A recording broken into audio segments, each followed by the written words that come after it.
sports is actually on my mind. Not necessarily sports like scores and all that, Yes. but this issue with the Reggae Girlz. Yeah, I've been loosely following their journey since the lead up to the World Cup, and they qualified and all that, historic. And yeah, we celebrate with the Reggae Girlz, and we follow too all their trials and tribulations, the issues with the sponsorship and now not being paid, and then Sadella Marley and that whole, we've been following that Yes. for the past several months.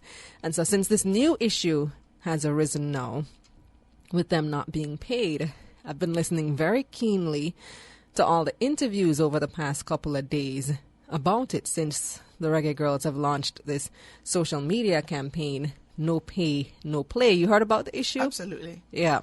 So they are now threatening to boycott their Olympic qualifiers, which come up at the end of this month, the end of September, if they aren't paid for their World Cup appearance, which finished in June. So June, July, August, September, 3 months now, they haven't been paid.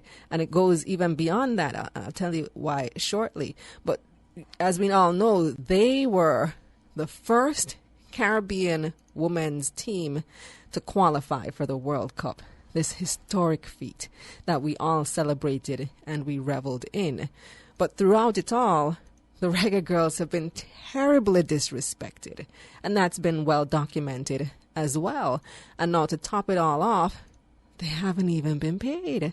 And up to yesterday, well, they finally received half of their salaries. And I'm not even sure if it's all the players who received half. I think it's some of the players received half of their salaries. Bear in mind that they've gone now 8 months without pay.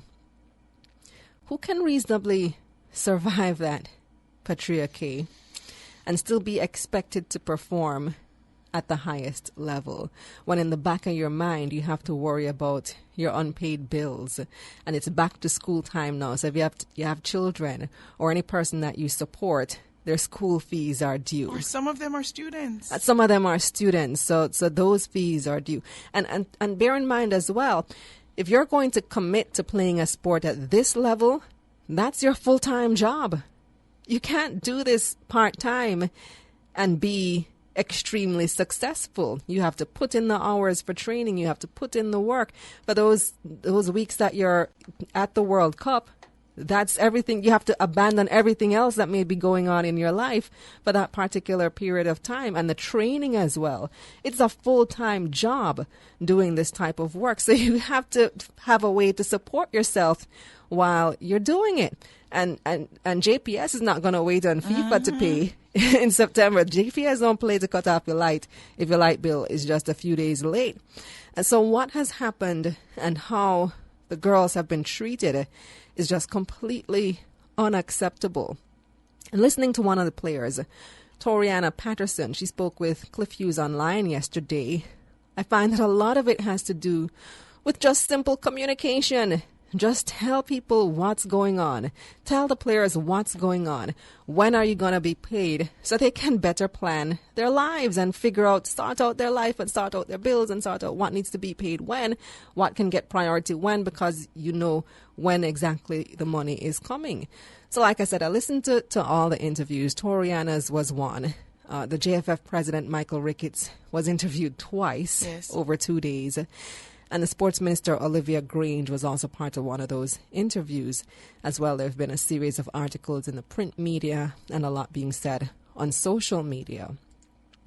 So the other side of the story is from the JFF. And that contract was signed with the Reggae Girlz in May, and it was retroactive to January. So when I say they haven't been paid for 8 months, that's what I'm referring to. So being retroactive to January, because they expected to get their first payment at the end of June, and then another big payment at the end of August, in addition to monthly payments. And up until last weekend, they had received zero. So Ricketts admits that the contract was breached, and he says that they didn't realize that the payment from FIFA initially would have been so long in coming, because they expected it at the end of June, right after the World Cup ended, and then they were later informed that it would be coming at the end of September. And he claims that they wrote to the Reggae Girlz, informing them of this and apologizing Toriana disputes this. She says they didn't receive any communication at all from the JFF, and that's where a lot of the frustration coming from her and coming from the Reggae Girlz is. That's where it's coming from. It has to do with not knowing what's going on and just being left in the dark completely for months, and then being expected to perform and prepare for the Olympic qualifiers coming up without even hearing about your last paycheck. Yeah. So anyway, Ricketts says that they had to actually borrow money to pay the Reggae Girlz half, and that the next half is coming when FIFA pays them at the end of September, and he's confident that money will come. I mean, FIFA will pay. You know FIFA will pay. You just have to wait and be patient. But listening to all of this, I'm just disappointed by how it's been handled on so many different fronts, by the JFF, by FIFA, by corporate Jamaica, even by the media. Because where was the Road to France, the wall-to-wall coverage like the men received in 98? Because we in the media, we're critical to building up the hype and the interest too. And they didn't get the attention they deserved from us in the media. And you have this extremely talented set of young women who are virtually left to fend for themselves for several months. Now, on FIFA's end, they also have to do better because FIFA is filthy rich. FIFA is rich, which is why there was all this corruption in FIFA the other day, because there's money to thief. You understand?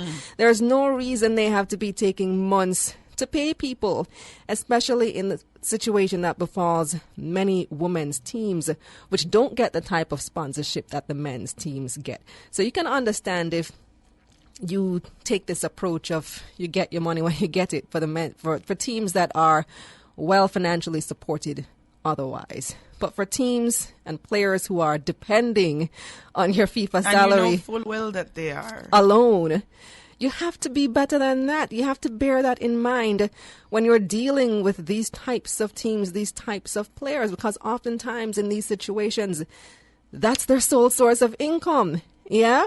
So for FIFA, if your mandate is to contribute to the development of the sport, then these situations have to be taken into account. Because I noted in one of the articles too that Zimbabwe's women's team also recently boycotted their Olympic qualifier until their paid allowances. So they're having similar issues.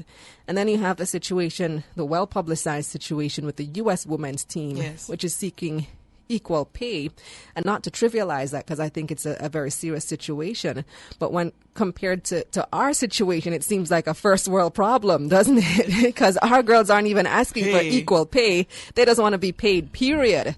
They just want the pay that they've already earned and that they're contractually due. So all of these are very serious issues, and I'm saying that FIFA needs to take these things into account when they're planning their payments. So we all need to do much, much better by our girls. The JFF, FIFA, us as a public in supporting them, corporate Jamaica, all of us in general need to do better by our girls. That's what's on my mind.